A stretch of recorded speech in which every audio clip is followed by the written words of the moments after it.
Junto a Mauro González, el expresidente de la Confederación Federal PYME Argentina. Mauro, muchísimas gracias por comunicarte. Ramiro Gondar te habla. Buen día, Ramiro, ¿cómo estás? Bueno, un informe nuevo del CEPA habla justamente de que entre noviembre del 2023 y junio del 2024 se redujo la cantidad de empleadores en 11.185 casos. También se perdieron más de 200.000 puestos de trabajo en unidades productivas. Bueno, Mauro, ¿qué análisis tenés de este nuevo informe que sacó justamente el CEPA? No, que muestra claramente lo que viene sucediendo en el sector productivo, en particular Sí. en el mundo de la pequeña y mediana empresa.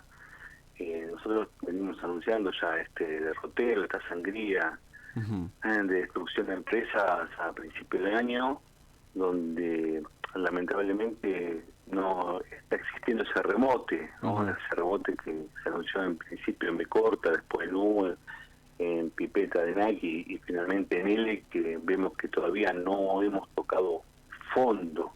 La verdad es que nosotros vemos que de acá a fin de año esto se va a seguir profundizando. ¿Esto es peor? El escenario es muy angustiante para Sí. el sector productivo y para las pymes. Nosotros en estos momentos no sabemos cómo encarar un proceso de planificación porque no tenemos certeza, no tenemos ningún horizonte claro de lo que va a pasar con la economía argentina. Estamos ante un gobierno que lo que hace es planificar o privilegiar un equilibrio fiscal, Sí. los números macro, pero poco tienen que ver con la realidad, con el trabajador argentino, con la empresa argentina, con la pyme. Y esto para nosotros se genera un escenario de mucha angustia. Hoy estamos tratando de sostener en los trabajadores, porque lo que decir, estamos hablando de casi 200.000 despidos, pero estamos hablando de cientos de miles de suspensiones. Sí, claro. Y eso también, digamos, es un escenario donde se comienza a tensar cada vez más.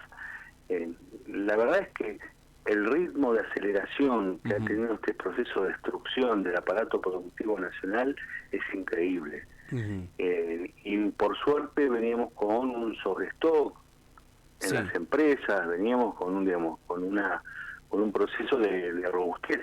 De hecho, me parece, Néstor Ramiro, destacar que haber cerrado el año 2023 con un índice de desocupación muy, pero muy bajo, un 6.3%, cuando hoy nos encontramos ante una situación, ya creemos que estamos en los 2 dígitos de desocupación.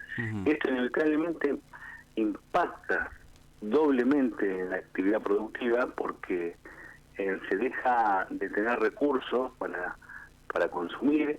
Y nosotros, las pymes, vivimos en el mercado interno, con lo cual si la gente cada vez tiene menos trabajo y encima de esto le sumas las tarifas energéticas, la medicina prepaga, la salud privada, la educación privada, el combustible, el transporte, llega un momento donde ¿qué va a consumir? Bueno, y esto se ve reflejado claramente en los índices de consumo que hay en las grandes cadenas de supermercados, en los alimentos.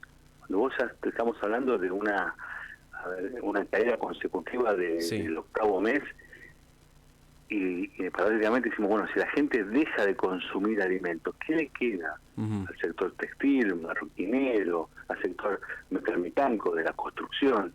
Y esto es lo que está viviendo nuestro país en un escenario de mucha, pero muchísima incertidumbre, y esto la verdad es que nos angustia demasiado.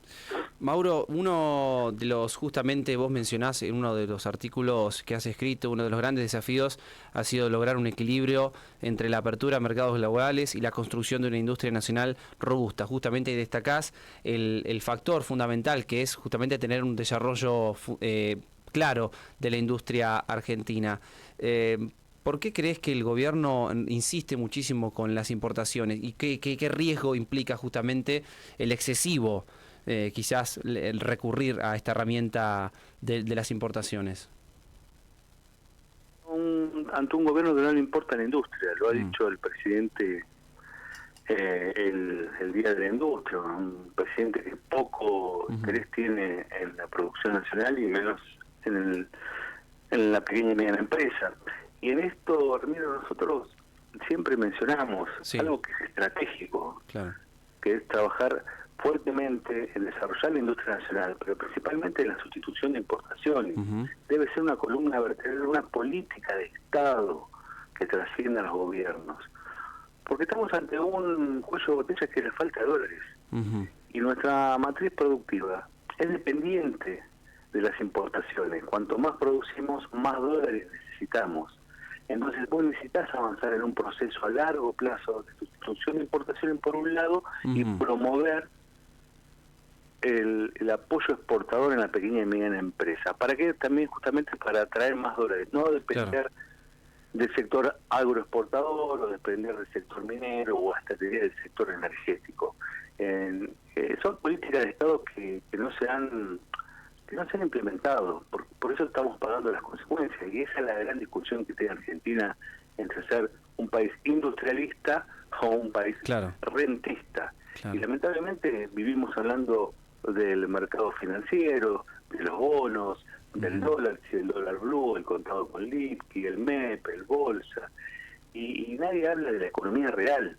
El mercado real es el mercado laboral, el mercado productivo, el impulso de la producción.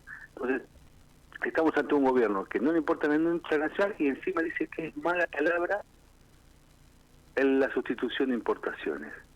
Y bueno, es un escenario bastante, pero bastante atípico. Y paradójicamente, a contramano del mundo. El mundo hoy protege su industria. Tenemos a un Estados Unidos, un candidato a presidente, que es Donald Trump, que les pide a sus empresas que vuelvan a Estados Unidos, que cierren sus empresas en China y vuelvan a producir en Estados Unidos.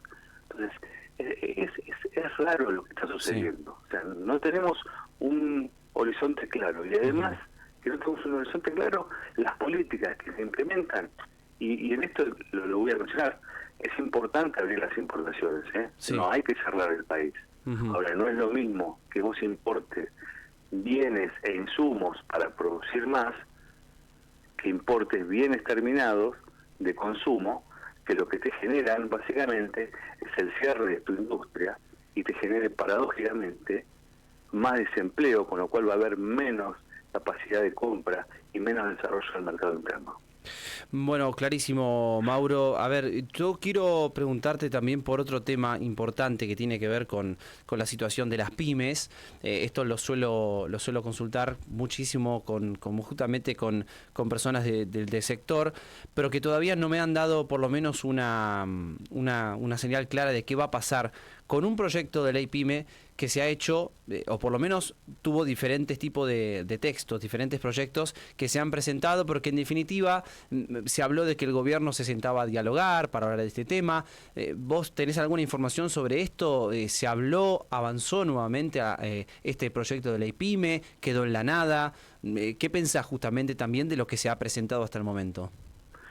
Mira, yo estuve participando en la comisión de la pequeña y mediana empresa en el mes de mayo de este año, donde solicité a los diputados se declare la emergencia PYME, ¿no? Y esto venía precisamente para detener este cierre o esta cadena de multiplicidad de desempleo que se venía gestando en el mes de mayo.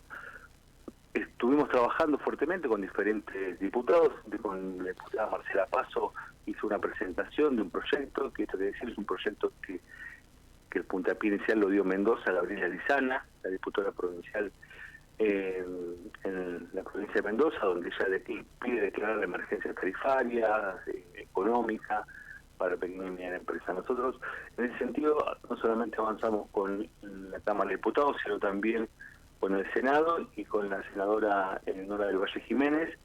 También fuimos articulando diferentes proyectos y cuestiones concretas para que se declare la emergencia PYME, porque es algo necesario inmediato. No muchos hablan de RIGI para las pymes, hablan del tema de inversiones, está perfecto, pero tiene que ir paralelo con una declaración de emergencia, porque tenemos que detener esa sangría de cierre de pequeñas y medianas empresas. Así que hace 20 días se presentó en el Senado junto a la senadora Nora del Valle Jiménez, junto a la senadora Alicia Kirchner. El bloque de la Unión por la Patria presentó el proyecto de emergencia PYME en el Senado para ser tratado. Y hace 15 días lo mismo sucedió en la Cámara de Diputados, una ley de emergencia PYME. Lo que busca claramente es, en primer lugar, detener los embargos judiciales, de una cuestión fiscal que hay que tener, porque no puedes seguir en un escenario donde no producís, tener al gobierno detrás tratando de cobrarte unas deudas que se van generando justamente por la caída de la actividad. Y por otro lado, facilitar las herramientas financieras que se han perdido, porque también este gobierno ha dejado de financiar esos fideicomisos, como es el Fondo de Garantía, que lo que venía a hacer es potenciar la actividad productiva. Lo que buscaba en esto era subsidiar la tasa de interés de los créditos de pequeñas y medianas empresas para inversiones productivas, para crear la capacidad, para comprar tecnología. Bueno, necesitamos que vuelvan las herramientas de financiación ante una situación de mucha caída en la actividad y de cierre de empresas, que vuelvan las tasas subsidiadas en los consumos energéticos para la producción. Necesitamos sostener el nivel de empleo y eso es una medida urgente. Bueno, eso que se ha presentado tanto en el Senado como en la Cámara de Diputados está presentado. La verdad es que no vemos mucha voluntad política en otros sectores partidarios para avanzar. Estamos tratando de conversar con diferentes bloques justamente para que eso se impulse lo más rápido posible. En ese sentido, hace más o menos 20 días mantuvimos una reunión con el jefe de gabinete, con Guillermo Franco, donde él mismo nos manifestó que se está trabajando en una nueva ley PYME. Ahora, cuando consultamos cuáles eran los detalles de esa nueva ley PYME, dijo que todavía no lo podía informar. Claro. Estamos en una situación de mucha incertidumbre y esto genera, digamos, también un escenario muy pero muy complejo. Vuelvo a decir, ante un jefe de gabinete que cuando le manifestamos la problemática, lo que está sucediendo en el sector productivo, porque él nos decía, no, pero la actividad está repuntando. Entonces decimos, bueno, ¿por qué repunta? Sí, porque te levanta el promedio del sector agroexportador, el sector minero y el sector energético, pero la economía real está cayendo mes a mes. Y bueno, ante esto el jefe de gabinete nos dijo, a ver, muy convencido y muy firme que el gobierno va a trabajar en el equilibrio fiscal, no importa el costo. Bueno, el costo hoy lo vemos, los pagan los jubilados, los pagan los sectores de la clase media. Va a avanzar, y lo que se está dando ahora es el achicamiento del Estado, no solamente el cierre de dependencia pública, sino la venta de empresas, que es lo que está sucediendo, y por eso también se tensiona con muchas empresas argentinas hoy para que esto sea una realidad. Lamentablemente, para nosotros creemos que lamentablemente, porque hay empresas que son estratégicas en nuestro país, que deberían estar en manos del Estado. Y por otro lado, la última etapa, que es la etapa de quita de impuestos o rebaja de impuestos, nuestra pregunta al jefe de gabinete fue, señor ministro, para cuando lleguen la quita de impuestos, ¿qué empresa argentina va a quedar en pie produciendo? Bien. Mauro, le agradezco, muchísimas gracias, le mando un saludo. Un abrazo grande, Ramiro. Conversamos con Mauro González, presidente de la Confederación Federal PYME Argentina.